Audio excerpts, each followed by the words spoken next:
Olá, alunos! Bem-vindos a mais uma aula de biologia.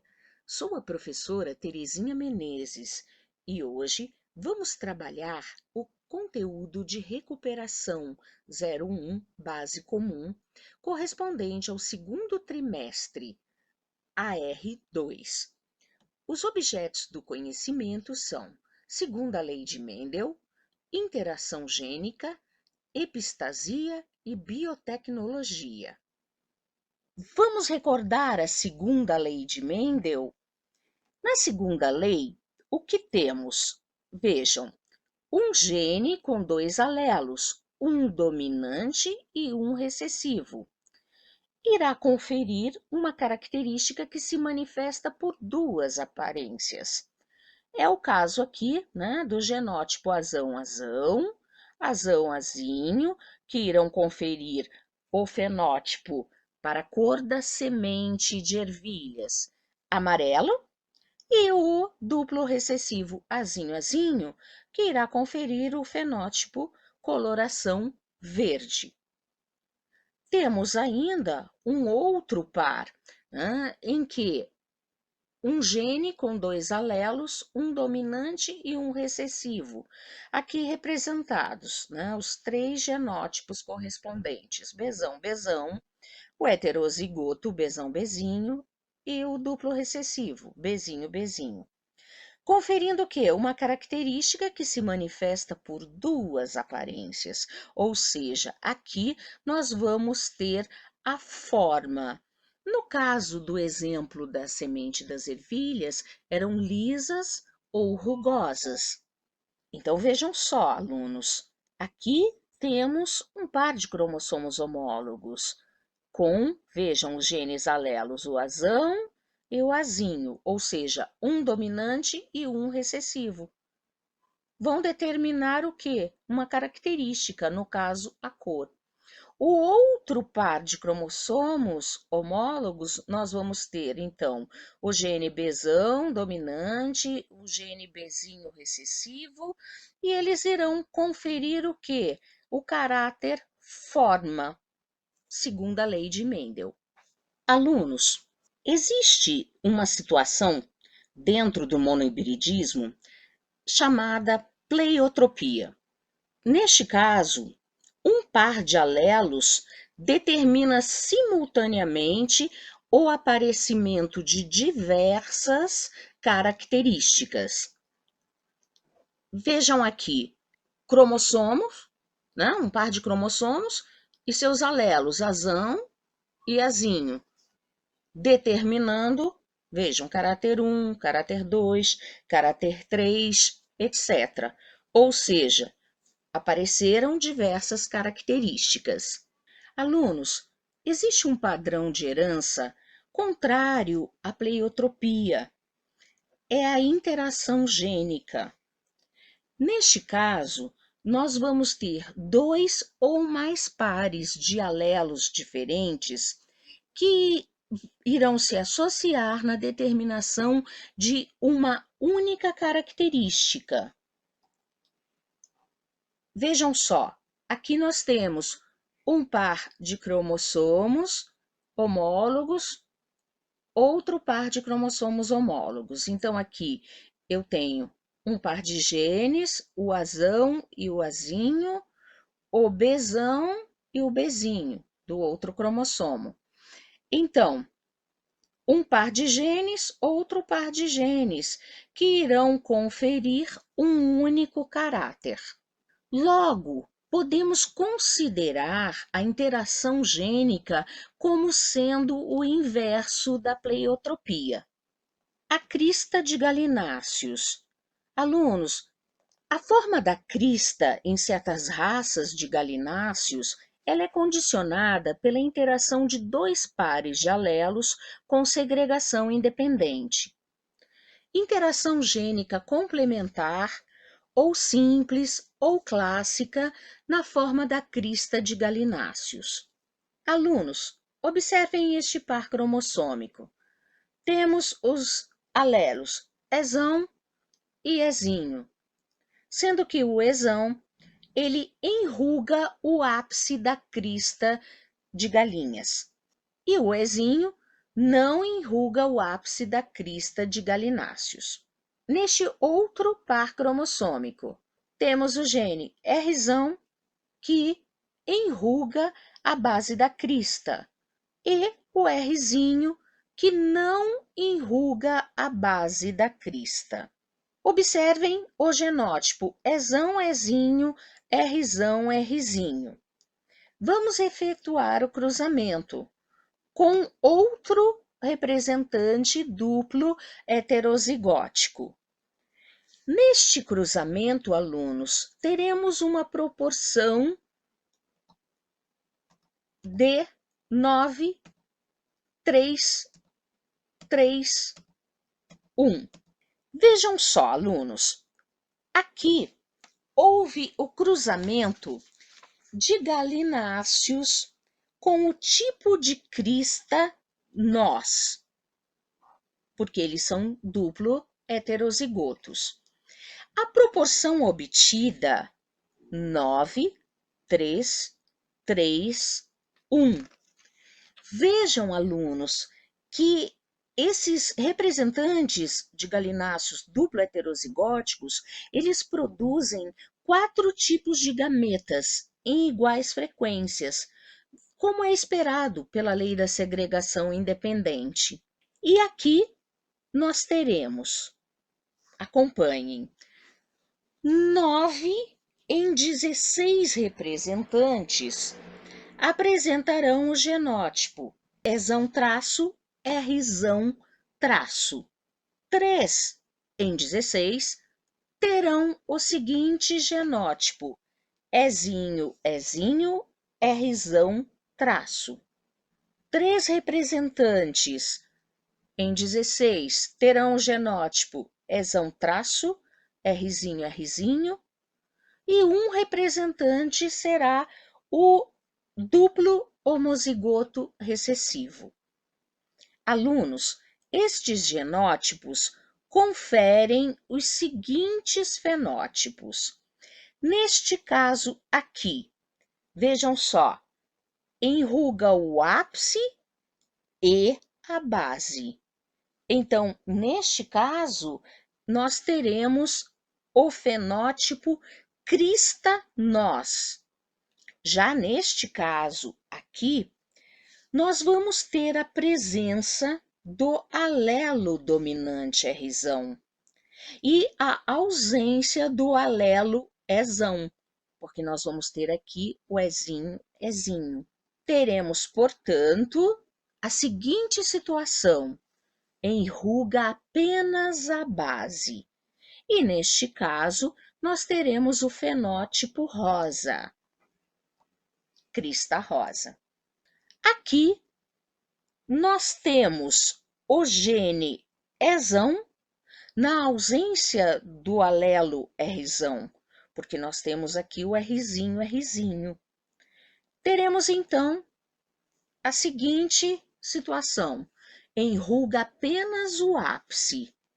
E, neste caso, teremos o fenótipo crista ervilha. Finalmente, teremos o duplo homozigoto recessivo, que, neste caso, não enruga o ápice nem a base. E teremos, portanto, o fenótipo simples. Epistasia. Alunos, é um padrão de herança em que um gene impede a manifestação de outro, que não é o seu alelo. Observem aqui. Eu tenho este par cromossômico com o alelo azão e azinho. Vejam que azão exerce dominância sobre azinho. Mas, neste caso, este gene impede a manifestação de outro.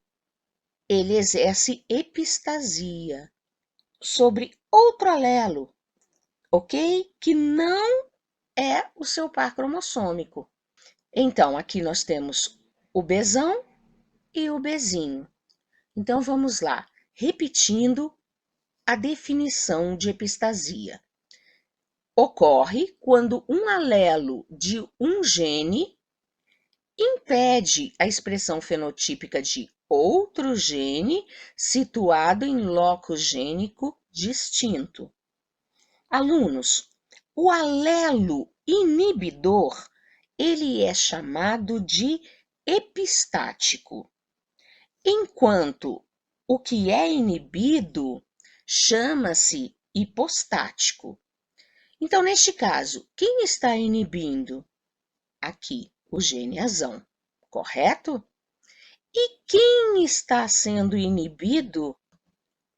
Obesão e obesinho, de outro par cromossômico, ou seja, de outro locus gênico.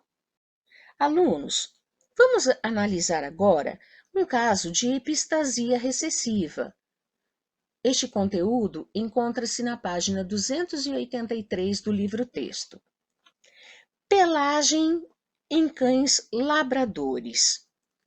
Nós temos fenótipo preto, a pelagem marrom e a pelagem dourada. Alunos, o alelo Bzão determina a pelagem preta e o seu recessivo Bzinho determina a pelagem marrom.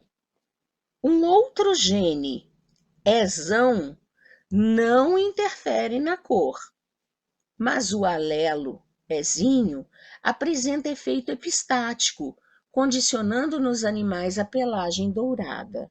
Então vejam só, aqui nós temos dois indivíduos duplo heterozigóticos, cujo genótipo correspondente é Ezão Ezinho, Bzão Bzinho. Vejam só, o que você vai observar? Gene Bzão. Gene Bzão produz pigmento preto. Além disso, eu tenho o Ezão. E o Ezão permite a produção de pigmentos. Mesma coisa. Portanto, estes dois indivíduos apresentam a pelagem preta. Este é o fenótipo.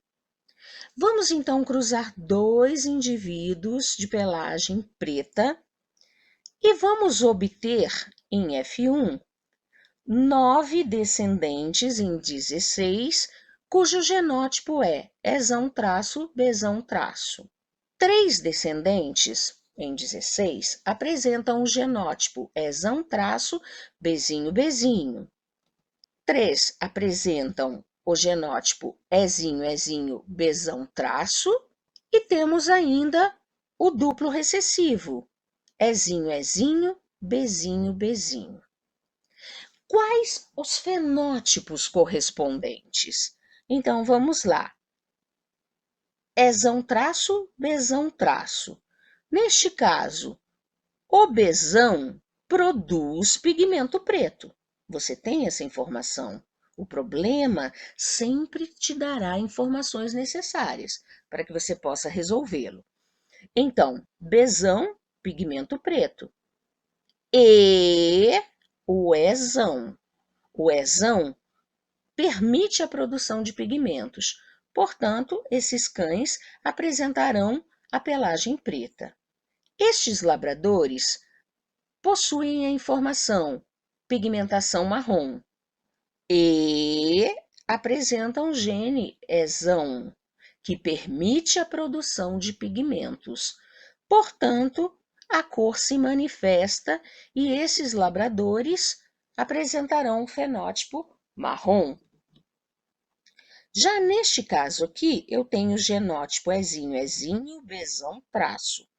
Bzão seria pigmentação preta, mas eu tenho que observar aqui.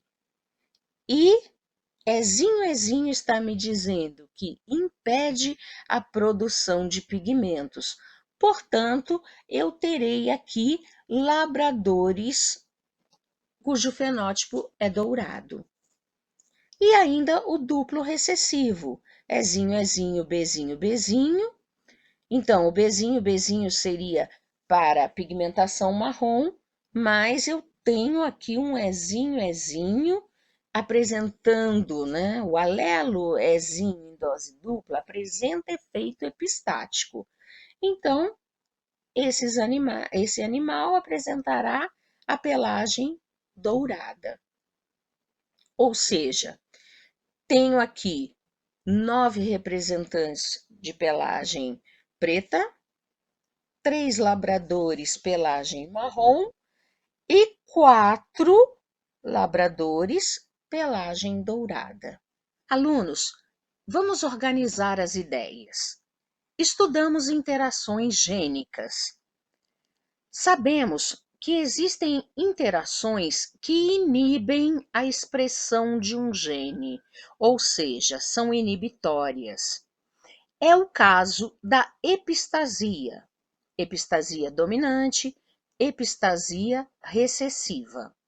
Mas existem também interações gênicas não inibitórias, ou seja, que não têm uma ação de inibição, uma ação epistática. Os genes podem se complementar. Neste caso, nós temos a interação gênica simples, também conhecida como herança complementar. Ou podemos ter ainda uma interação gênica onde os genes se acumulam.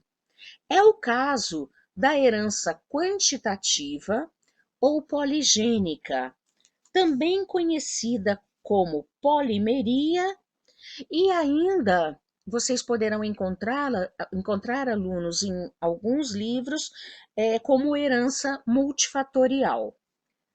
Vamos lá, alunos. Variações qualitativas ou descontínuas e variações gradativas ou contínuas. Observem, quando temos uma variação descontínua, teremos este gráfico. Vejam só, aqui no eixo do X, nós temos as classes fenotípicas, aqui representadas por flores brancas, flores púrpura. No outro eixo, temos o número de indivíduos que estamos estudando, certo? Agora, no caso de uma variação gradual, no caso de uma variação contínua, nós teremos, observem, teremos este gráfico aqui. Na herança quantitativa, alunos, a distribuição dos fenótipos segue a curva normal, curva de Gauss. Geralmente, os fenótipos extremos, que são estes aqui, observem, 1,50, 1,95. Então, geralmente, esses fenótipos extremos são encontrados em menores quantidades. Já os fenótipos intermediários são observados em frequências maiores. E a distribuição quantitativa desses fenótipos estabelece uma curva normal ou curva de Gauss. Então, é o caso aqui, alunos, vejam a estatura em metros, estudando de 1,50 m até 1,95 m. E no outro eixo temos o número de indivíduos. Perceberam a diferença da variação descontínua para a variação contínua? Na herança quantitativa, os genes que participam da herança quantitativa são denominados de poligenes. E cada um contribui com uma parcela no fenótipo. Então, vejam só, alunos, na herança quantitativa ou poligênica, o fenótipo ele é condicionado por 2 ou mais pares de genes alelos. Um deles é chamado gene aditivo. O outro é o gene não aditivo. Os alelos não são dominantes ou recessivos, como vocês aprenderam até o momento. Na herança poligênica, eles são aditivos ou não aditivos. Cada gene aditivo presente no indivíduo, ele determina o aumento na intensidade da expressão do fenótipo, não importando de qual par é esse gene aditivo. Já os genes não aditivos, eles acrescentarão muito pouco na expressão do fenótipo. Então vejam só, não temos alelos dominantes ou recessivos. São aditivos ou não aditivos, acrescentadores ou não acrescentadores. E vamos representá-los, alunos, por letras maiúsculas, tá? Então, os alelos são representados por letras maiúsculas quando possuem o efeito aditivo. Se não tiverem um efeito aditivo, eles serão representados por letras minúsculas, certo? Estes alelos, os não aditivos, vejam só, eles contribuem com um valor mínimo ao fenótipo. Vamos agora estudar a coloração do grão de trigo. Este conteúdo vocês encontrarão na página 284 do livro-texto. Essa herança apresenta dois pares de genes envolvidos. Vamos analisar este cruzamento. Na geração parental, temos trigo com o fenótipo branco e trigo com o fenótipo vermelho escuro. Na geração F1, teremos trigo com o fenótipo vermelho. O trigo branco, aqui da geração parental, possui o seguinte genótipo: Azinho, azinho, bezinho, bezinho. Ou seja, alunos, nós não temos nenhum gene aditivo, certo? Por quê? Porque os genes acrescentadores ou aditivos são representados por letra maiúscula. Já o trigo vermelho escuro possui 4 genes aditivos: azão, azão, bezão, bezão. Na geração F1, nós vamos ter aqui um representante duplo heterozigótico: azão, azinho, bezão, bezinho. Então, lembrando a vocês, não estamos estudando relação de dominância, não existe isso. Mas os genes que estão representados por letra maiúscula são aditivos. E temos aqui, no caso, este azão e o bezão. Portanto, 2 genes aditivos. Alunos, se realizarmos o cruzamento de 2 duplo heterozigóticos, teremos o seguinte resultado no quadrado de Punnett. Então, vamos lá. Primeiro, vamos colocar, o que irá para o gameta feminino e para o gameta masculino. Então, azão, bezão, azão, bezinho. Azinho, bezão, azinho, bezinho. Gameta masculino, idem, já que é o mesmo genótipo. Agora, vamos realizar o cruzamento. Então, azão, azão, bezão, bezão. Temos este representante vermelho escuro. Azão, azão, bezão, bezinho. Temos este representante vermelho médio. Azão, azinho, bezão, bezão. Teremos este representante cujo fenótipo é vermelho médio. Azão, azinho, bezão, bezinho. Fenótipo vermelho. Continuando. Azão, azão, bezão, bezinho.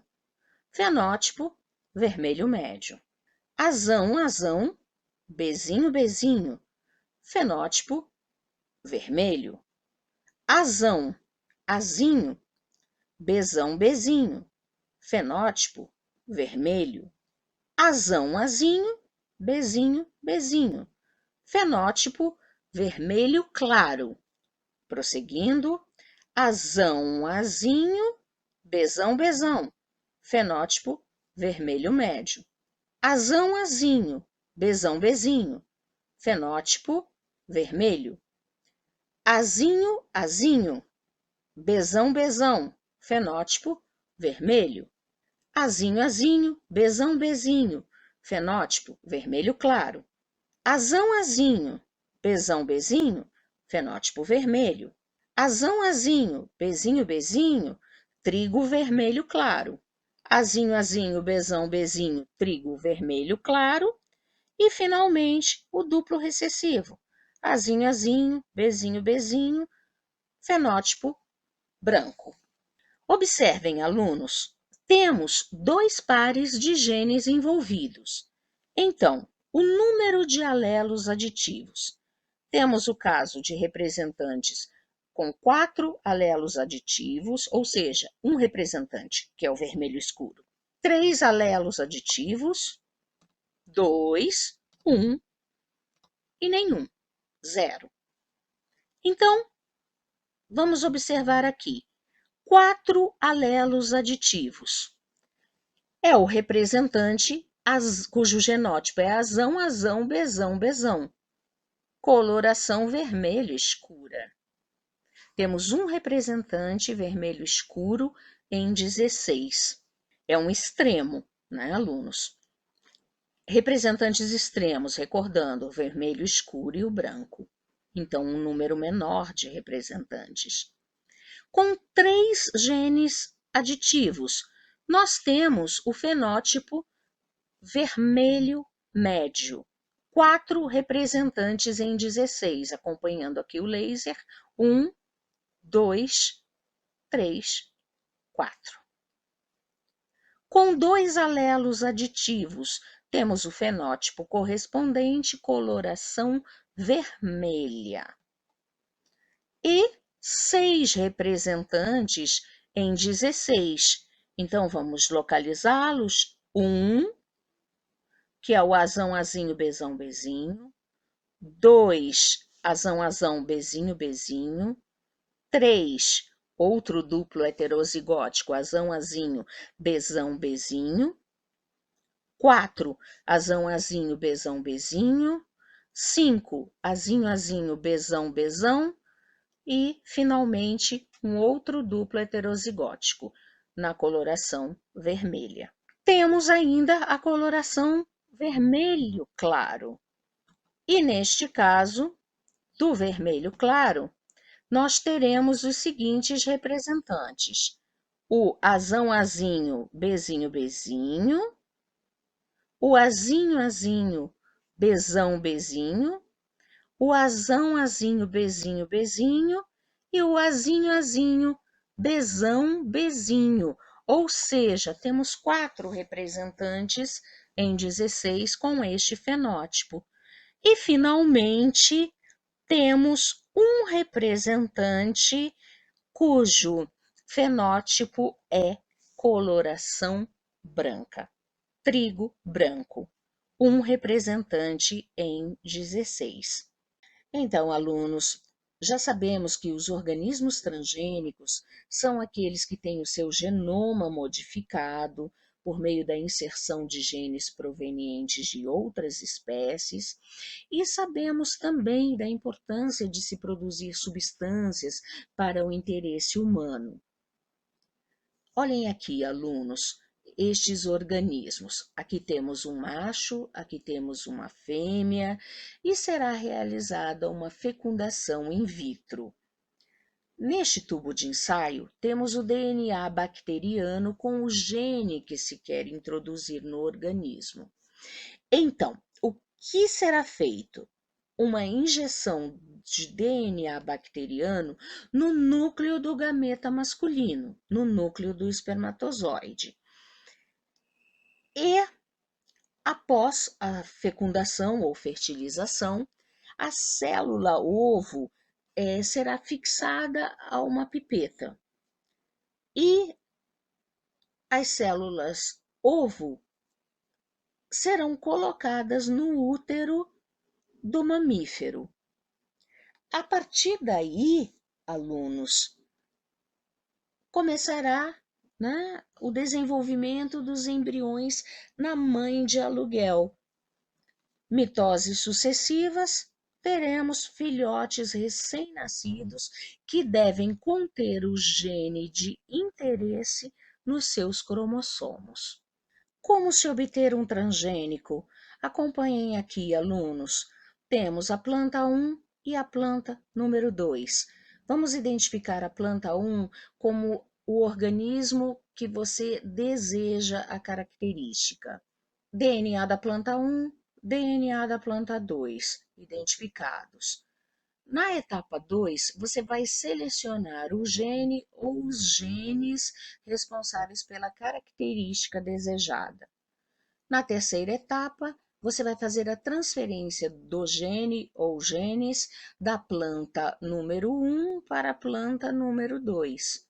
Pronto, você já tem uma planta transgênica, uma planta com a característica desejada. Alunos, esta observação aqui é muito importante. A manipulação genética de plantas, ela é muito mais simples que a dos animais.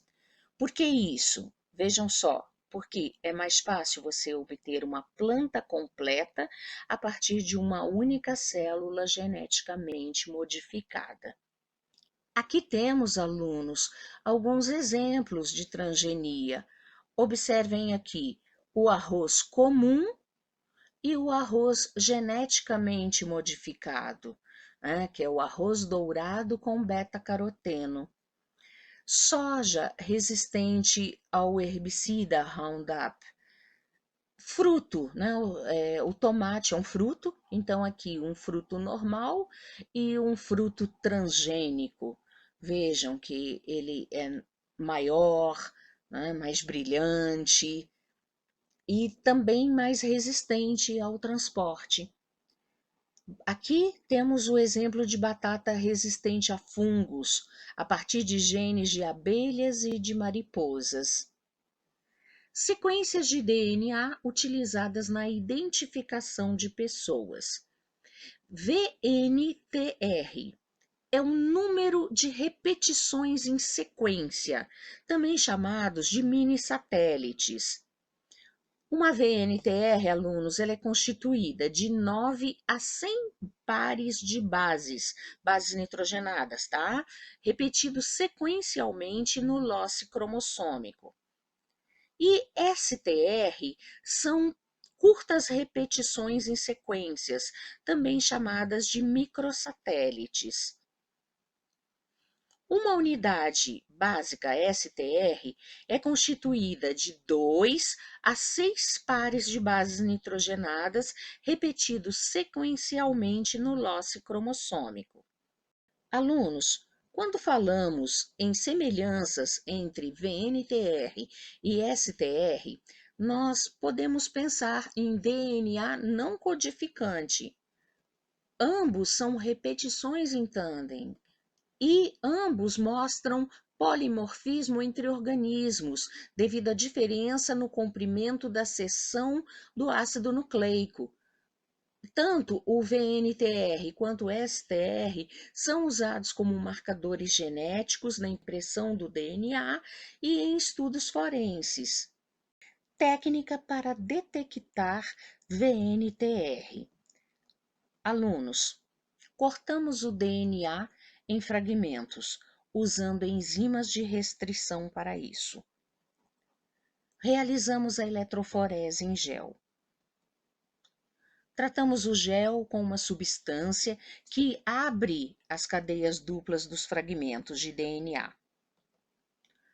Colocamos sobre o gel uma membrana especial para onde esses fragmentos são transferidos na mesma posição em que estavam no gel. Aplicamos sobre a membrana uma solução com sondas moleculares. Atentem aqui, alunos, pequenas moléculas de DNA fitas simples com marcação detectável radioativa. Papel da sonda: combinar seus fragmentos de DNA complementares presentes no gel, evidenciando apenas bandas de interesse. Alunos, vamos fazer agora a análise das VNTRs de 3 indivíduos. Aqui temos, né, a sequência de nucleotídeos. Indivíduo A, indivíduo B e indivíduo C. Observem aqui um par de homólogos. O que temos, alunos? 3 unidades de repetição em um dos cromossomos e 5 unidades no cromossomo homólogo. O indivíduo A é, portanto, heterozigótico quanto ao VNTR. Já o indivíduo B, ele apresenta 5 unidades de repetição em ambos os homólogos. Portanto, o indivíduo B é homozigótico. Já o indivíduo C, ele apresenta 3 unidades de repetição em cada um dos homólogos. Portanto, o indivíduo C, ele também é homozigótico. Vamos observar agora, alunos, a eletroforese dos 3 indivíduos estudados. Então, vamos lá para a placa. Polo negativo, polo positivo. Os 3 indivíduos, A, B e C. Padrão de migração.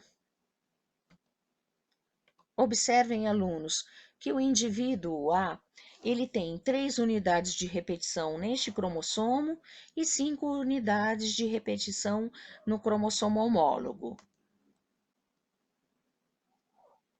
Portanto, ele vai apresentar 2 bandas na eletroforese, em posições diferentes no gel. O indivíduo B, ele apresenta 5 unidades de repetição em ambos os homólogos. Ele vai, portanto, apresentar apenas uma banda na eletroforese. E o indivíduo C, que apresenta 3 unidades de repetição em cada um dos homólogos, irá apresentar apenas uma banda na eletroforese. Vejam que o indivíduo B e o indivíduo C, eles apresentam bandas em posições diferentes no gel. Na figura, alunos, vocês podem ver a representação da técnica da eletroforese. Esta técnica permite separar pedaços de DNA que são cortados por uma endonuclease de restrição. Quanto mais espessa a banda, alunos, maior é a quantidade de DNA que ela contém. Logo, quanto menor a banda, menor a quantidade de DNA que ela contém.